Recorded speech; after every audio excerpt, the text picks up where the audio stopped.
deserto do Egito está sempre em movimento. Ele se ondula e se eleva, mudando com o tempo e o vento. Elevando-se das pedras do deserto estão as marcas do homem.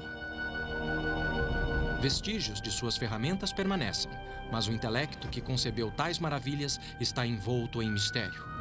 Uma nova pesquisa joga luz nas perguntas mais recorrentes sobre o que os antigos sabiam. Sempre fui fascinado por civilizações antigas. É um fascínio que vai muito além dos grandes monumentos que os antigos deixaram para trás. Mas quanto mais estudo esses monumentos e mais aprendo sobre eles, mais me vejo diante das mesmas perguntas simples e espantosas. Qual era a ciência? Qual era a tecnologia que tornou possível tais monumentos? De onde eles vieram e qual o seu legado?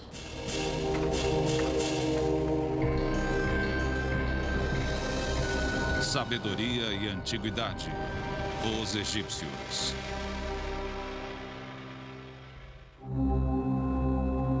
Dizem que a fé move montanhas. Bom, no caso dos antigos egípcios, foi sua fé que os fez mover uma montanha para construir outra. Para isso, eles não inventaram ferramentas, e sim técnicas e métodos. Eu fui até o Egito à procura dos vestígios de seu passado antigo, para revelar algo novo sobre seu legado.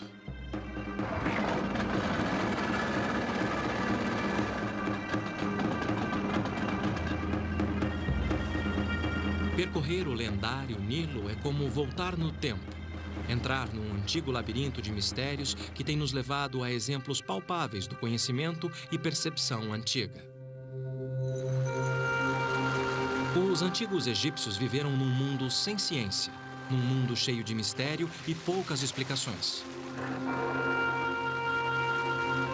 Seu legado começou há 7.000 anos, quando eles buscavam aproveitar os recursos do Nilo. Todo ano, o rio enchia com a neve derretida das montanhas etíopes a 1.900 quilômetros. Para a maioria, a cheia era uma bênção, pois durante o período de seca havia fome. Mas a inundação trazia boas colheitas e vida. Imagine você que 97% do Egito de hoje é deserto. E o Nilo era e é sua principal fonte de água. Pensando em seu ambiente, os egípcios antigos começaram a desenvolver métodos para utilizar a natureza a seu favor.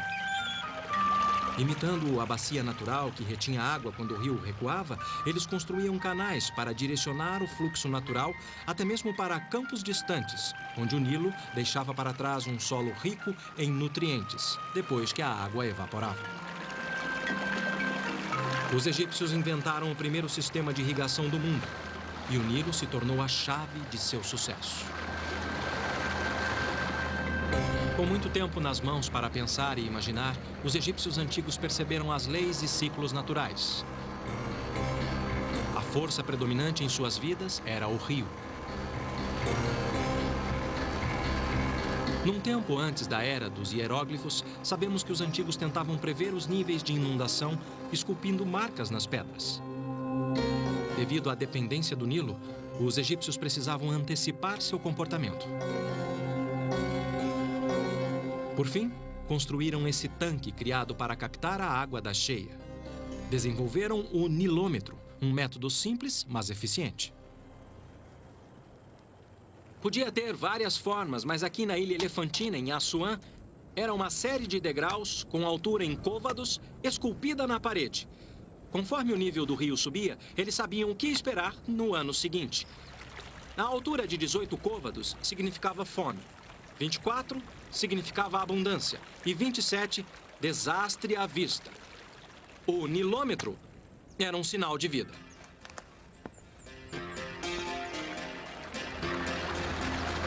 Acompanhando os ciclos da natureza, eles dividiam o ano em 3 estações. Primeiro vinha a estação da cheia. Depois, o escoamento, estação de semear e colher. E, finalmente, a seca inevitável, que durava até o ciclo de vida do Nilo se repetir. Os antigos dividiam cada estação em 4 meses, com a lua definindo cada mês com um ciclo de 29 a 30 dias. Dos vizinhos suméricos, os egípcios antigos já haviam adotado o calendário de 360 dias. Mas a lua, como referência, não fornecia a precisão necessária para prever a inundação.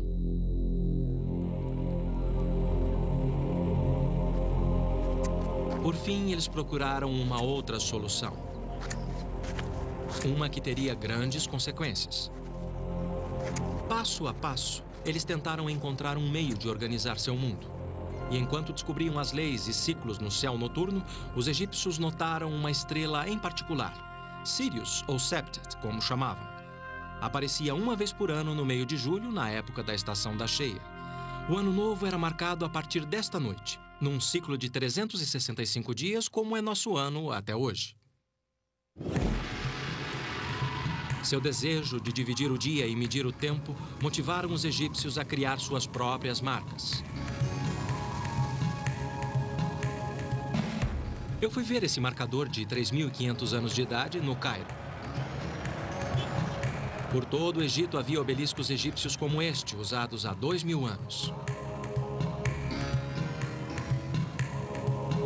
Como um relógio solar gigante, os antigos sabiam as horas através de suas sombras. Mas como saber as horas sem um obelisco por perto? Por volta de 1500 a.C., os egípcios inventaram um relógio de sol portátil. O princípio era simples. Eles apontavam uma régua para o sol para criar uma sombra. Para dar precisão, um prumo de chumbo ajudava a nivelar o instrumento. Posto na horizontal e apontado diretamente para o sol, a sombra era marcada na régua graduada. O local da sombra indicava as horas, ou, em outras palavras, um relógio. Pela primeira vez na história, os egípcios antigos dividiram o dia. Não em horas, mas em 24 partes, como fazemos hoje. Apesar de perceberem as leis e ciclos da natureza, ainda havia um mistério a ser desvendado. O sol morria à tarde para renascer no dia seguinte. O Nilo inundava todo ano e suas águas traziam vida. Mas quando as águas recuavam, elas traziam morte. De seu ciclo natural, os antigos devem ter concluído que havia mais vida do que o olho via. Havia dois lados da moeda. Deste lado, vida. Do outro lado, o pós-vida. Mas tinha um problema.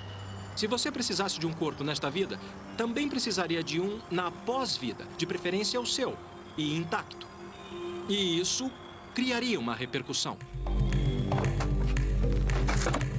No começo, os egípcios enterravam os corpos na terra, envoltos em linho, sob as areias movediças do deserto. Mas as tempestades de areia quase sempre devastavam as sepulturas e espalhavam os restos de seus ancestrais pelo deserto, destruindo os corpos que eles tanto precisavam. Pois, segundo eles, sem um corpo intacto, não havia pós-vida. Então encontraram outros métodos, cavando mais fundo a rocha do deserto para criar sepulturas mais seguras. Isso para aqueles que podiam pagar por elas. A construção de tumbas seguia um esquema básico. Eles cavavam um poço com uma ou mais câmaras no fundo. Depois que o corpo era colocado ali, o poço era lacrado com areia ou pedra pesada e a entrada coberta com tijolos de lama. Esta é uma das tumbas de tijolos mais antigas que restou. Esta é grande, mas havia de todos os tamanhos e formas. Quadradas ou em colmeias, as tampas expressavam a ideia dos egípcios sobre o monte de terra primordial, de onde toda a vida surgiu e de onde os mortos eram ressuscitados. Como a longevidade se tornou um problema, eles substituíram o tijolo. Para enterros reais, os antigos passaram a usar pedras, ainda em forma de tijolos, só que mais duráveis. Com pedra, os egípcios construíram as superestruturas mais antigas da história da humanidade. Estas são mastabas, tumbas retangulares achatadas, um termo árabe para bancos de pedra. Mastabas se tornaram sinal de status. Aqui em Gizé eu percebi que quanto maiores os blocos, mais elaboradas eram as tumbas.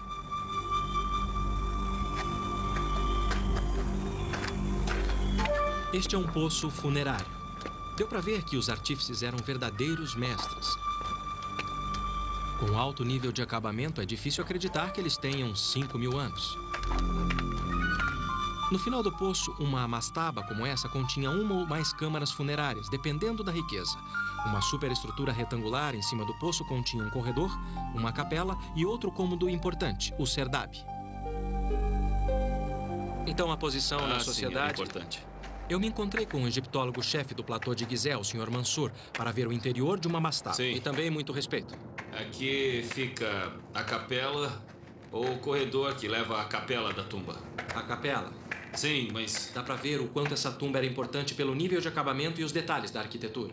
E aqui, antes da capela da tumba, você vê o corredor. E nesse corredor, quando você olha para o teto, você vê que eles construíram um teto abobadado. Blocos de pedra maciça formam a parede e o teto de 2 águas. Através do ajuste correto do triângulo, os engenheiros da antiguidade calculavam o arco e esculpiam a pedra para criar o teto abobadado. Foi uma das primeiras aplicações da geometria. Eles pintavam esse corredor e as paredes com cenas do cotidiano. E cenas que O Sr. Mansur salientou que os egípcios levavam presentes e pertences para as suas sepulturas e que todas as pinturas de parede substituíam o mundo em que viveram. As imagens eram tão boas quanto as reais e retratavam atividades como a fabricação do vinho e detalhes de seu dia a dia como fazendeiros. Cada pintura é uma oferenda mágica e eterna expressa em arte. Numa tumba adjacente, eu encontrei uma presença poderosa, a entrada da alma e sua estátua. Além da alma, os egípcios acreditavam que uma pessoa tinha corpo, personalidade, imortalidade e nome. Sem um corpo intacto, ou pelo menos uma estátua para a alma habitar, uma pessoa não tinha uma sombra e, portanto, não existia.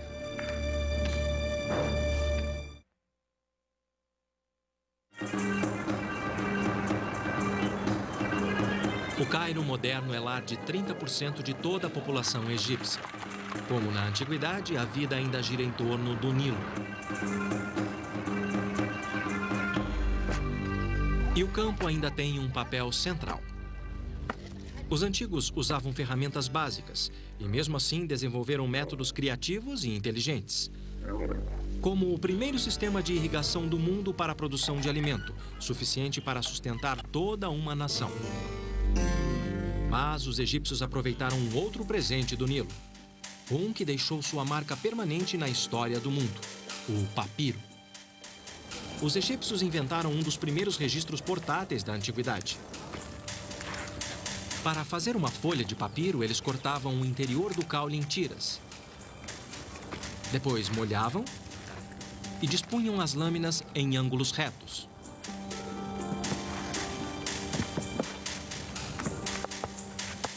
As batidas davam início ao processo de fusão das fibras. O peso adicional fundia as células das plantas depois de forçar a saída do ar, reduzindo a espessura em cerca de 75%. Com o ar seco, as fibras eram comprimidas mais 5%. Muito do que sabemos sobre a construção da tumba egípcia vem de registros em papiros. Mas para admirarmos essas maravilhas, nada como ver ao vivo.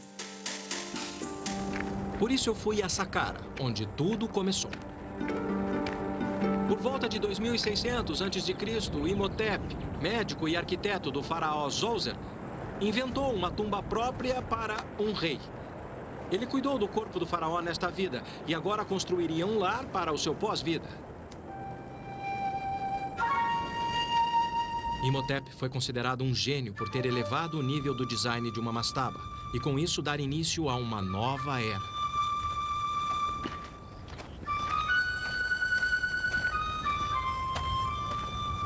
Imhotep começou com uma mastaba, que ele expandiu em 2 lados, e a partir deles construiu em volta uma pirâmide de 4 degraus. Depois disso, acrescentou outra construção ainda maior sobre a primeira, até criar uma tumba com 6 degraus e com mais de 60 metros de altura. Ele conectou as câmaras subterrâneas através de um labirinto de 5,5 km de poços e túneis. Pensando bem, é algo incrível. Não temos registro do que passou na cabeça de Imhotep, mas seu design inovador fala por si só. Ele criou uma imagem dos raios de sol? Ou uma escada que levaria a alma de Zoser em direção ao céu para o seu pós-vida? A pirâmide em degraus de Imhotep aturdiu o mundo antigo, e a tumba de Zoser se tornou a primeira pirâmide do Egito.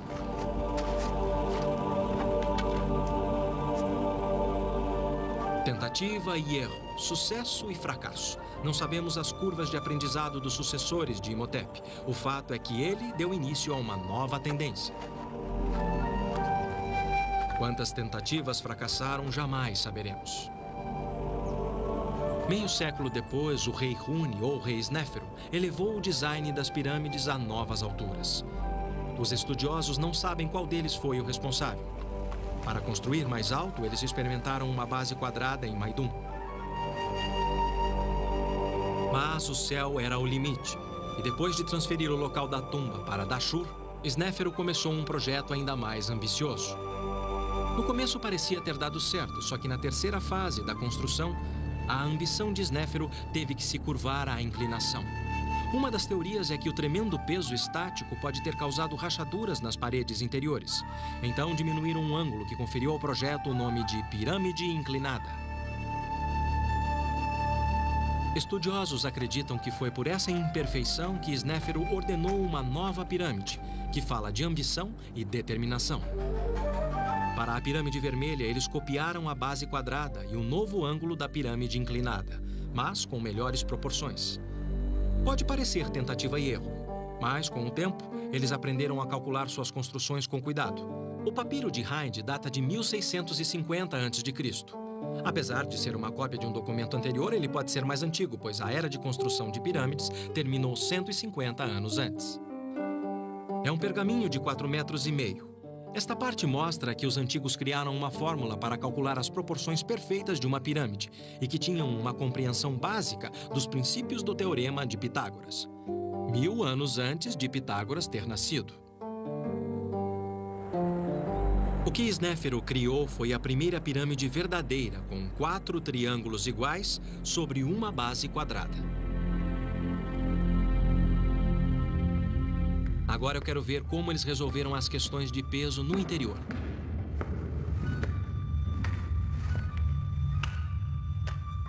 Um corredor leva a 2 antecâmaras e uma câmara funerária. Elas ficam no centro, cerca de 27 metros abaixo da entrada.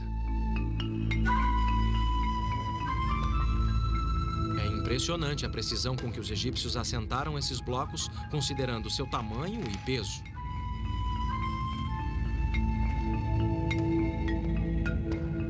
Então era assim que eles distribuíam o peso excessivo. Eles construíam o que os arquitetos chamam de mísulas. Esta tem mais de 12 metros de altura. Cada camada projeta algumas polegadas da camada anterior até se encontrarem em cima. Caramba! Depois o corredor se eleva alguns metros, levando até a câmara mortuária. Aqui, no meio da pirâmide, milhões de quilos de pedras estão em torno de você. É como estar enterrado vivo.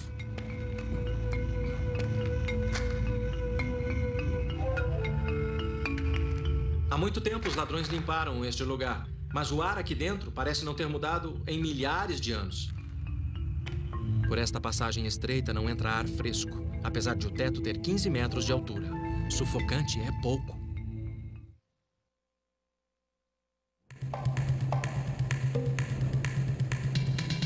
Você deve conhecer expressões como "se você sonha, você consegue" e "somente o céu é o limite". Quando eu visitei lugares antigos do Egito, eu vi que esses aforismos eram verdadeiros há muito tempo.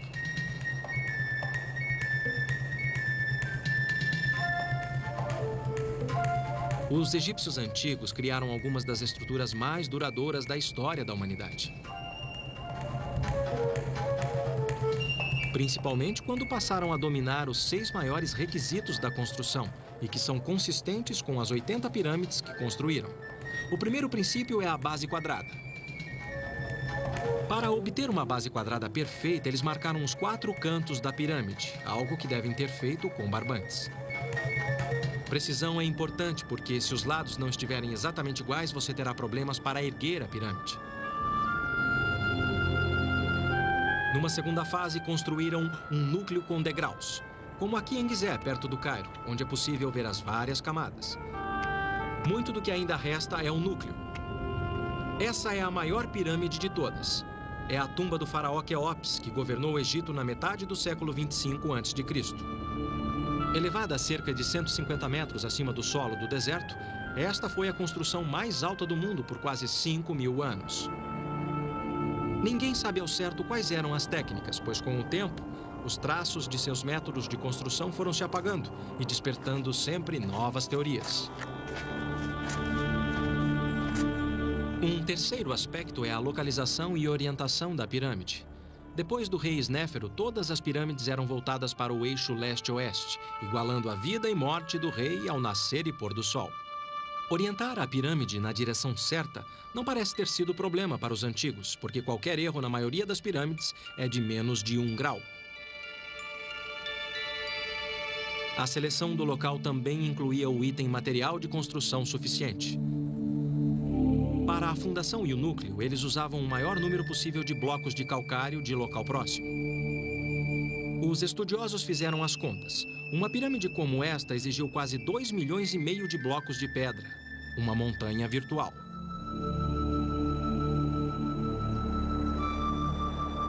Aqui na pedreira da pirâmide dá para ver onde eles cortavam os blocos do leito de rocha.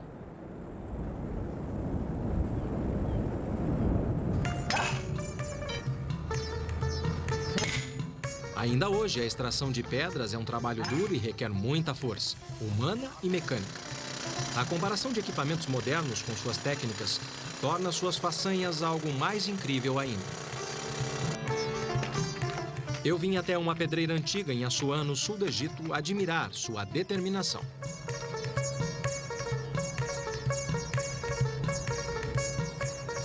Este é um bloco de dolomita e, acreditem ou não, era tudo que os egípcios precisavam para extrair enormes blocos de granito. Eles o usavam como marreta e martelavam até fazer buracos como este. E, por fim, uma vala.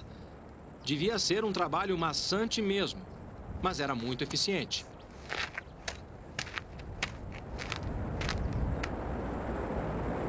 A questão era fazer o trabalho e outras pessoas arrastarem os blocos para o local da pirâmide.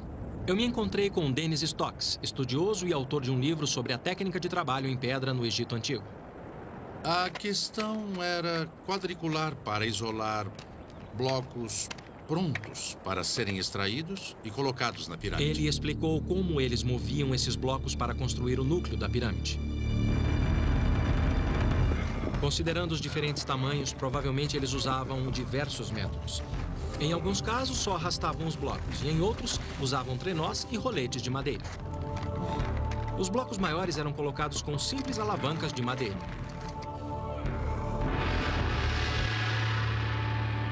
No topo, as pedras eram bem menores e podiam ser colocadas com a mão.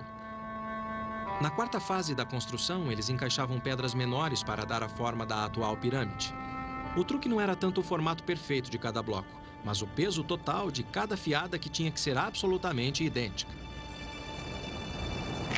Como vocês podem ver, as pirâmides foram construídas com pedras de todos os tamanhos e formatos. Algumas tão grandes quanto um caminhão, outras do tamanho de uma geladeira, todas encaixadas com exatidão.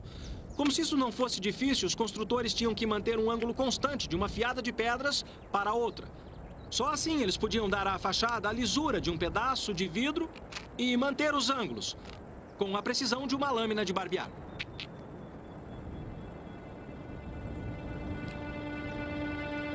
O quinto requisito da construção da pirâmide era o ângulo reto, a inclinação e sua proporção com a base quadrada.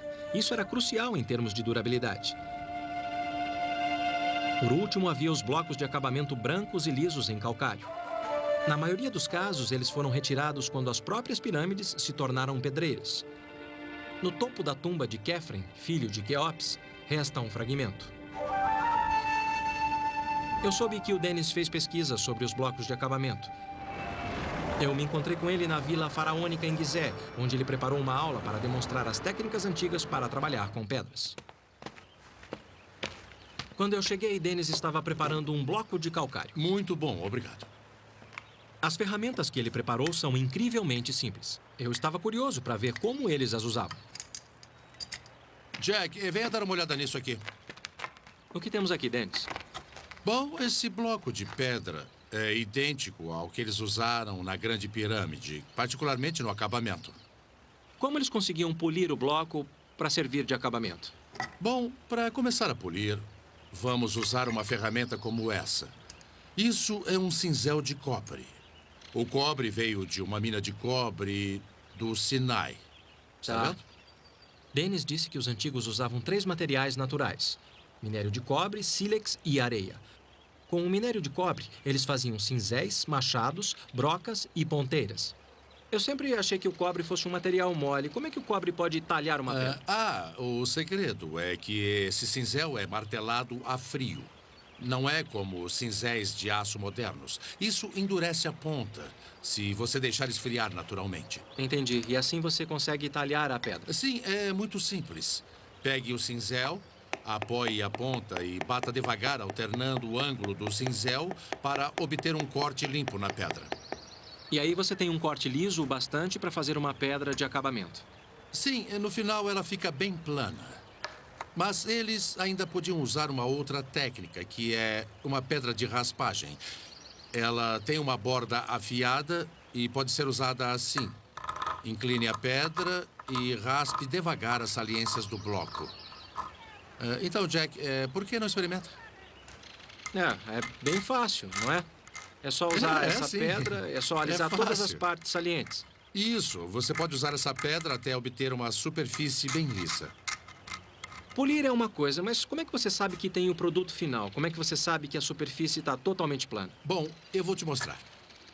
Primeiro, eles precisavam de uma ferramenta de precisão para avaliar a superfície e ver se estava plana ou não. O que significa... Segure para mim, Jack. E deixe bem esticado. Na superfície, desse jeito. Bom, o que temos aqui são 3 tocos, todos do mesmo tamanho. Entendi. Isso é extremamente importante. Então, quando o barbante está esticado, você pode conferir passando o toco embaixo do barbante e, com isso, ver se tem alguma saliência. Quer dizer que se tocar o barbante é porque tem uma saliência, Se não o é? barbante levantar assim, tem uma saliência. Isso é inacreditável. Uma técnica inteligente, mas se você pensar em milhões de blocos de pedra, isso exigia muito detalhe.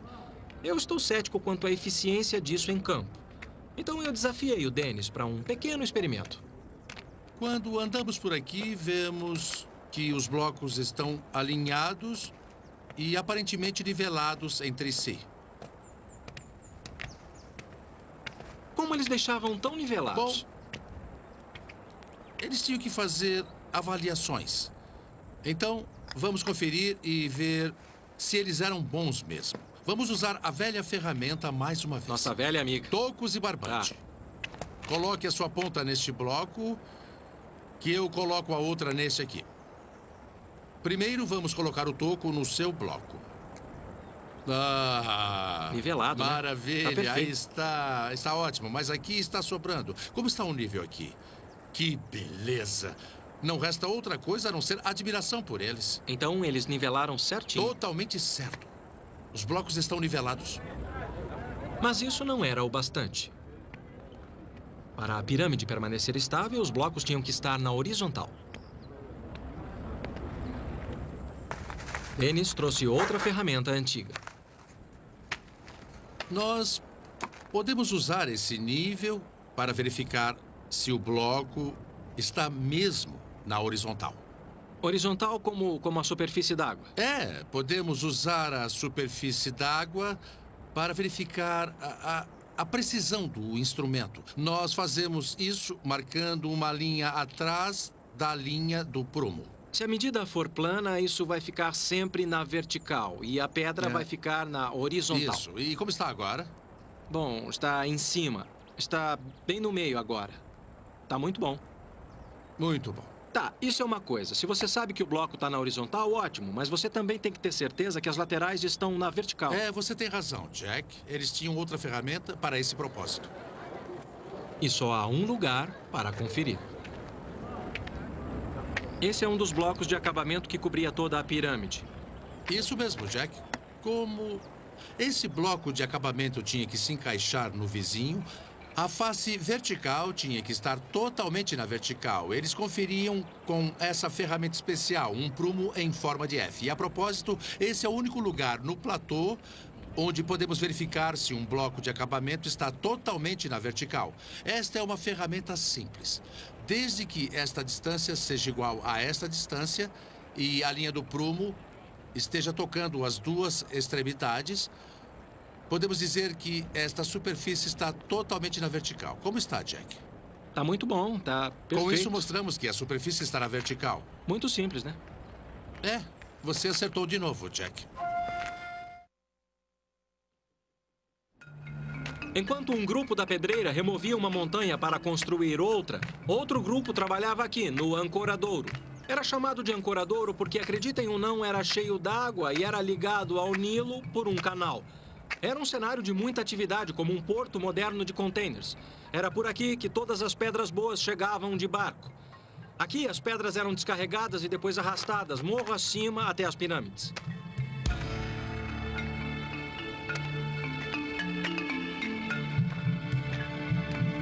Os antigos sabiam que o ângulo das rampas era crucial. Entre 6 ou 7 graus era perfeito para desafiar a gravidade.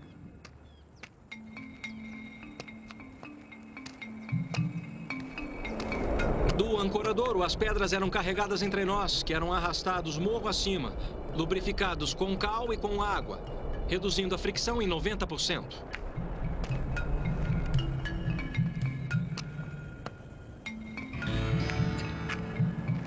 Não queira subir esse morro tentando arrastar uma pedra.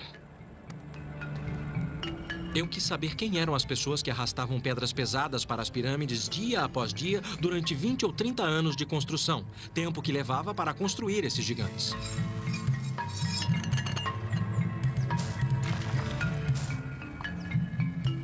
Então fui até o pé do platô de Gizeh, onde estão escavando um cemitério.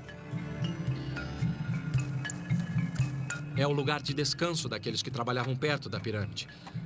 Os túmulos dão uma noção do estilo de vida dos trabalhadores e uma dica da importância socioeconômica que a construção da pirâmide representava para toda a nação. Dr. Hawass, o que as tumbas nos dizem? Esta é a primeira vez que sabemos da vida desses trabalhadores que construíram as pirâmides. Antes disso, sabíamos muita coisa dos nobres, oficiais, reis e rainhas, mas nada sobre as pessoas comuns que representavam 80% da nação naquela época. E aqui o Dr. Zahi Hawass, secretário-geral de Antiguidades, encontrou-se comigo para falar de suas últimas descobertas. Como os egípcios administravam tantas pessoas trabalhando nesta obra colossal? Era um sistema de trabalho forçado, coação ou um sistema de cooperação? Você tem que entender uma coisa importante, que é a pirâmide era o projeto de toda a nação. O país inteiro, 1.600.000 pessoas. Esse era o número de habitantes do Egito naquela época. Dedicavam suas vidas para construir essa pirâmide, porque era para o rei, que na verdade era Deus. Então não tinha um exército forçando escravos? Não. Acreditamos que o número de trabalhadores era de apenas 10.000 homens. Talvez um terço fosse de trabalhadores permanentes que trabalhavam para o rei desde sempre. E o resto seriam homens jovens que vinham para ajudar no sustento da família no Delta e no Alto Egito. Ao contrário do que se presumia, as evidências mostram que o trabalho básico, a força muscular na construção das pirâmides, não vinha de escravos, mas sim de fazendeiros dedicados. Toda família tinha que enviar sua contribuição. Como até hoje, se você for a qualquer aldeia, no Alto ou no Baixo Egito, eles fazem como na época da construção da pirâmide. Se você tentar construir sua casa, vai descobrir que todos os dias, todas as famílias da aldeia vão te levar comida. Construir uma pirâmide era a mesma coisa. Mas e o Nilo e a cheia que ocorria todo ano? Isso afetava o trabalho nas pirâmides? Sim, mas ajudava no trabalho da pirâmide, pois quando a cheia cobria completamente o Egito, não havia trabalho para ninguém. O que você acaba de descrever é como uma pequena cidade. 10.000 pessoas é muita gente. Como eles organizavam isso? Uma equipe consistia de 2.000 trabalhadores. Eles dividiam a equipe em 2 grupos. Cada grupo tinha 1.000 trabalhadores. Cada grupo tinha um nome, tipo Amigos de Quéops, bêbados de miquerinos. Cada grupo tinha um supervisor. Então, os 10.000 trabalhavam organizados em equipes, em grupos, em turmas menores. Assim, a organização ficava bem mais fácil. Eles tinham uma grande área, tipo uma cantina, para alimentar todos os trabalhadores. Havia várias instalações para guardar todo o equipamento, porque o trabalhador não podia ter ferramenta. As ferramentas pertenciam ao governo. Eles tinham pessoas para cuidar das roupas, pessoas para cuidar da comida. Eles tinham pessoas que cuidavam de tudo para eles. Como uma pirâmide. É, porque nos preocupamos sempre com a construção da pirâmide. A administração da construção da pirâmide é mais genial, sabe, do que a construção da pirâmide em si. E é por isso que a pirâmide construiu o Egito. Porque construir essa pirâmide os fez conhecer tudo sobre arte, tecnologia e ciência. A fé egípcia na pós-vida estimulou não só a ciência e a tecnologia, como o comércio. Como no Cairo moderno, os trabalhadores da aldeia exigiam uma quantidade enorme de suprimentos no dia a dia.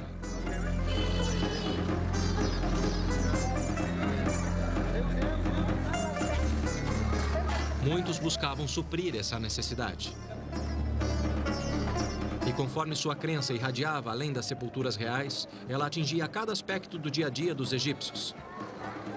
Mais e mais pessoas passavam a suprir a demanda, e assim geravam sua própria demanda.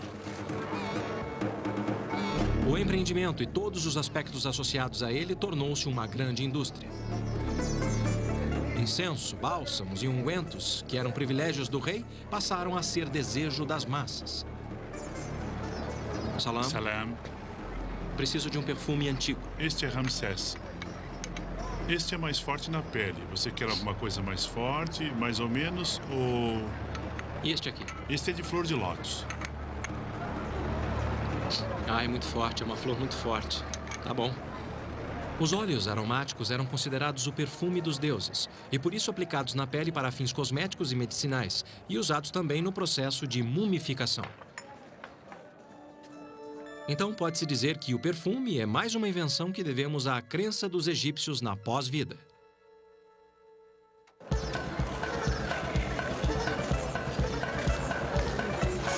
Eles também criaram um dos fascínios mais duradouros do mundo. No Museu do Cairo, eu pude ver os resultados impressionantes do empreendimento antigo nas artes e ciências. Apesar de chocantes por sua dura realidade, as múmias fornecem um registro inestimável da crença, ciência e vida dos antigos egípcios. 1,80 m, 90 anos de idade, pai de 100 crianças durante um reinado de 70 anos, o lendário Ramsés II superou os governantes egípcios. O processo de mumificação no tempo da rainha Nedmet incluía colocar natrão, um sal natural, em saquinhos sob a pele e dentro das cavidades do corpo. Quando ela foi descoberta e levada para o Cairo através do Nilo, o natrão, que tinha desidratado seu corpo, absorveu a umidade do rio, fazendo com que sua pele desidratada queimasse. A múmia do rei Sequenenre mostra o mundo violento que ele deixou após um ferimento na cabeça durante uma batalha. Amenhotep I, seu neto, descansa em um manto enfeitado com uma coroa de flores. Como hoje, flores eram sinal de amor. As múmias nos dizem que os egípcios tinham ossos quebrados, faziam amputações e sofriam de artrite, como muitos de nós. Esses mensageiros silenciosos prestam testemunho do domínio da técnica e do profundo conhecimento.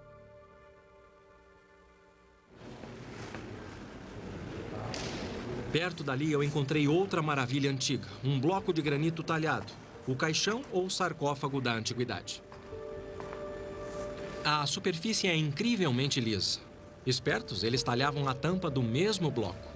Uma peça incrível da perícia e precisão dos artífices e que deixa você pensativo. O ambiente árido do deserto inspirou os antigos egípcios a criar imagens coloridas, fosse para esta vida ou para o pós-vida. Em seu mundo, flores tinham um significado especial. Registros de 2200 a.C.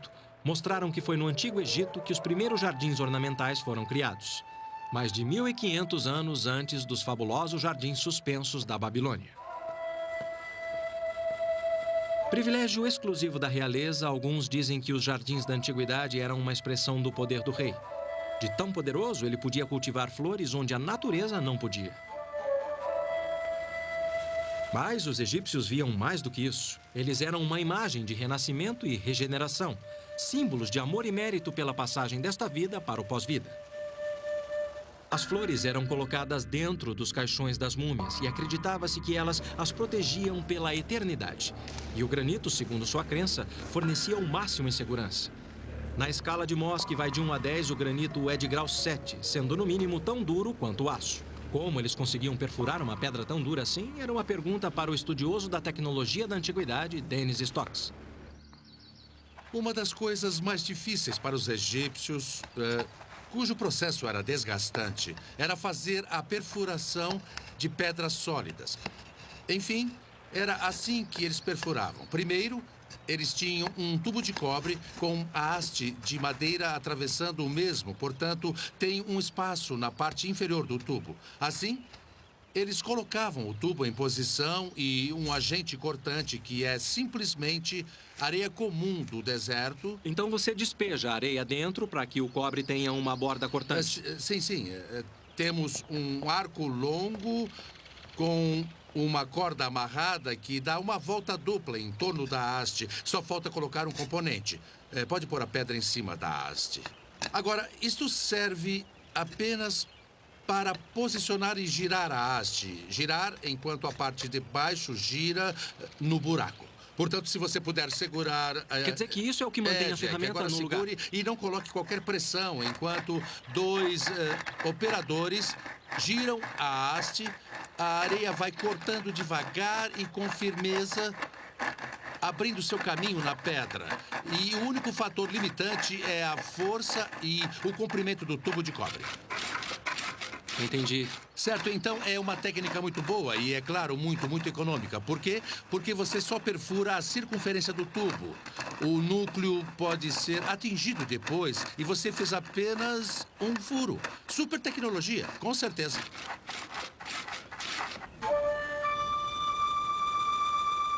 Com ferramentas básicas e uso eficiente, os antigos egípcios criaram maravilhas no mundo.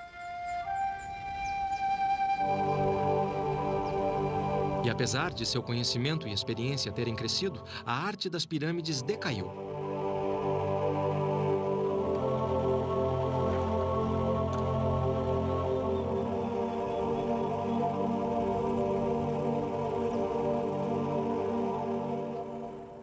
Conforme as indústrias se expandiam e se diversificavam, classes sociais surgiam.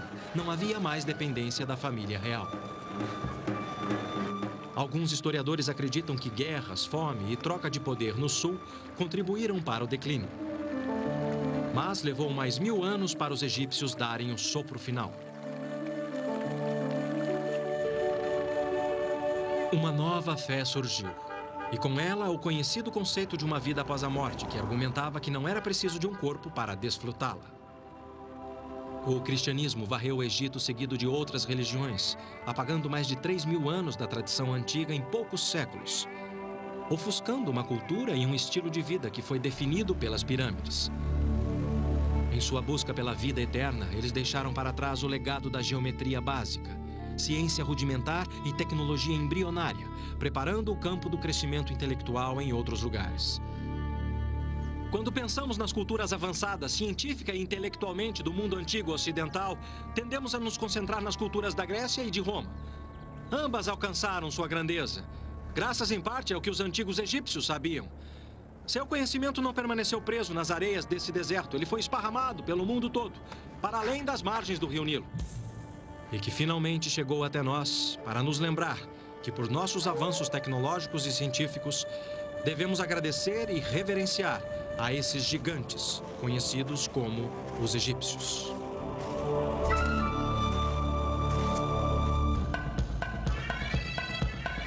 Versão brasileira, DPN Santos.